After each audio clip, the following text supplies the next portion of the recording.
Long before the age of written kingdoms, the world was said to be held together by a forgotten bond between humans and skyborn dragons.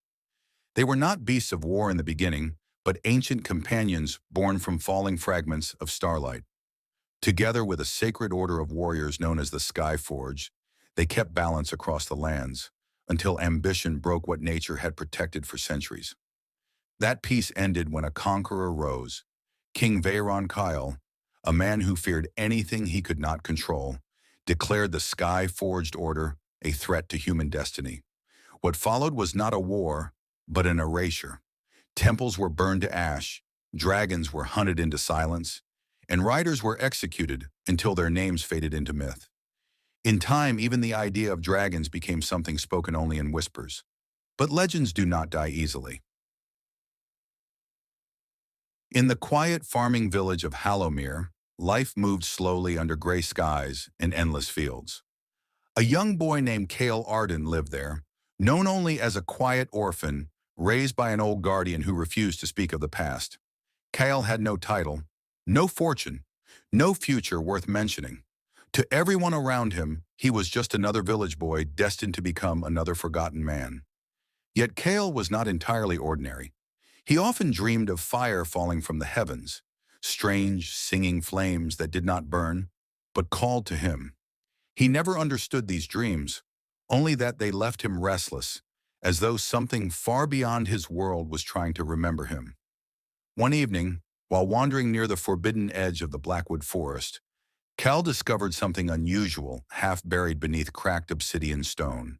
It was an egg, smooth and dark, with faint blue veins pulsing beneath its surface, like a heartbeat trapped in glass. The moment he touched it, the world around him went completely still. No wind, no sound, no breath. Only a pulse answering his own. That night, everything changed. Inside his small wooden shed, the egg began to crack open without warning. Light seeped through the fractures, first soft, then overwhelming, until the entire room felt like it had been swallowed by a collapsing star.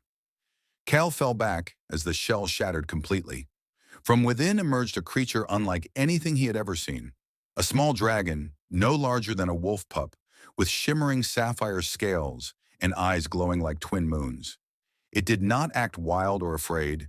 Instead, it lifted its head slowly and looked directly at Kyle, as if it had been waiting for him longer than he had been alive.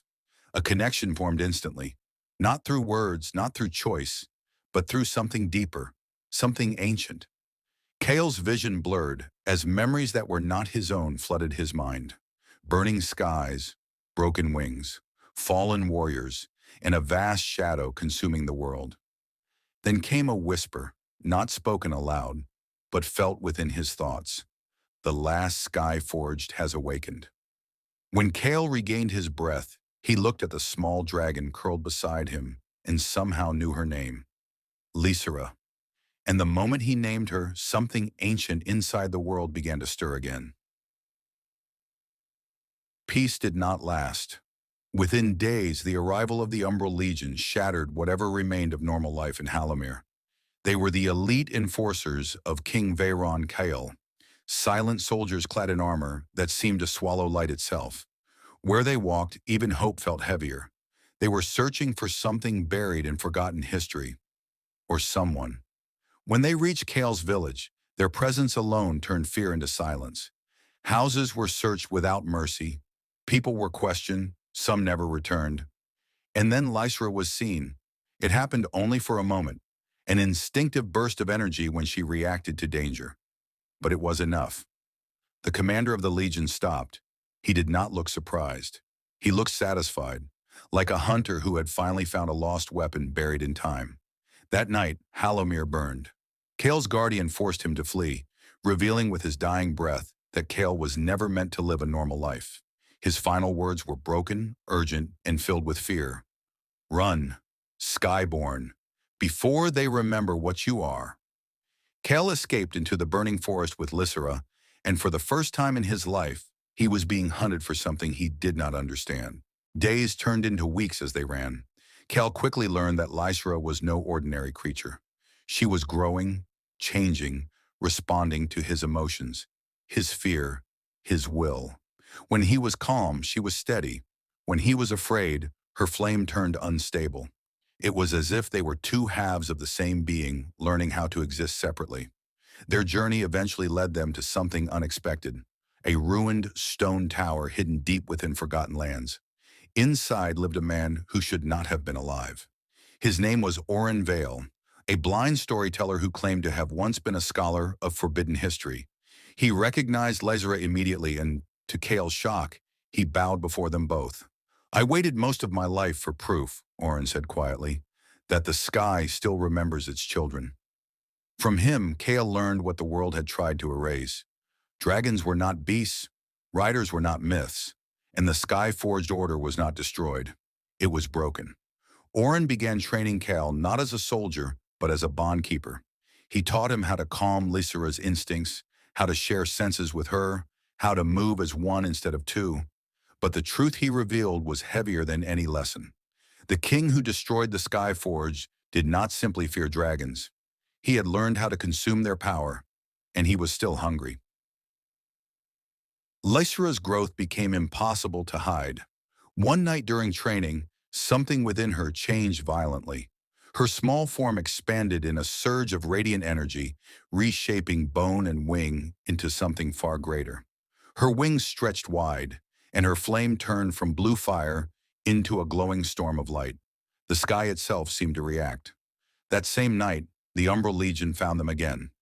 What followed was Kael's first real battle, not as a boy running from fear, but as a rider bound to something far greater than himself. He climbed onto Lysera instinctively, and together they rose into the night sky for the first time. Their flight was unstable and raw. Kael struggled to control the bond, and Lysera responded to his emotions like an untamed force of nature. But instinct guided them through chaos. Fire met steel, light met shadow, and for the first time, the Legion did not feel unstoppable. They felt afraid. Oren later guided Kael toward a hidden city known as Veralia, concealed beneath layers of illusion and ancient magic. It was a sanctuary for those resisting the empire of King Veyron Kael. Not all welcomed Kael. To many, dragons were still symbols of destruction. Fear had survived longer than truth, but everything changed when Kael demonstrated his bond with Lysera, not as control, but as unity, a balance neither dominance nor submission. Hope, fragile and long buried, began to return. Within Veralia, the rebels revealed their plan. Deep within the empire stood the Black Spire, a towering fortress that fed on stolen dragon essence. The king was not just ruling a kingdom, he was draining the very existence of dragons long gone. The final war was no longer about freedom. It was about whether dragons would ever exist again. Before the final march, Oren revealed one last truth to Kael. Kael was not chosen by accident. He was created, a hidden experiment from the final days of the Skyforged Order, infused with dormant dragon essence and hidden among humans to survive extinction. He was not simply a boy who found a dragon. He was the last vessel of something the world had tried to erase completely. If he died, the Skyforged legacy would end forever. The assault on the Black Spire began under a sky torn with war. Rebel forces clashed with Imperial defenses as skies filled with burning airships and collapsing spells. Lysera tore through corrupted creatures formed from stolen dragon fragments, while Kael moved deeper toward the heart of the fortress. At the summit, he finally faced King Veyron Kael. The king was not weak or old. He was something else entirely, sustained by stolen dragon power, half human and half echo of ancient beasts. His presence warped the air around him, and he smiled when he saw Kael. "I did not destroy dragons," he said softly. "I refined them." The final battle shook the Black Spire itself. Kael and Lysera fought as one, their bond reaching a state beyond training, beyond instinct, something closer to unity of existence. Light and flame moved through them like a single force. But victory was not simple. To destroy the king's system meant risking the collapse of all remaining dragon essence trapped in the world. Kael was forced to make a decision no one could make for him, destroy everything and risk losing dragons forever, or sacrifice himself to preserve what remained. In the end, he chose neither path. Instead, Kael and Lysera released all bound dragon essence back into the sky. The black spire collapsed, the king fell, and the world broke open with light. When the light faded, Kael and Lysera were gone. But the world was not empty. Across distant lands, strange lights appeared in the sky. Whispers returned to forests. Shadows moved in clouds that looked too alive to be natural. Dragons had not returned as weapons. They had returned as something freer, something alive.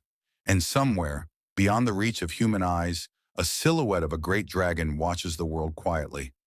Not as a conqueror, but as a guardian waiting for the day the sky is needed again.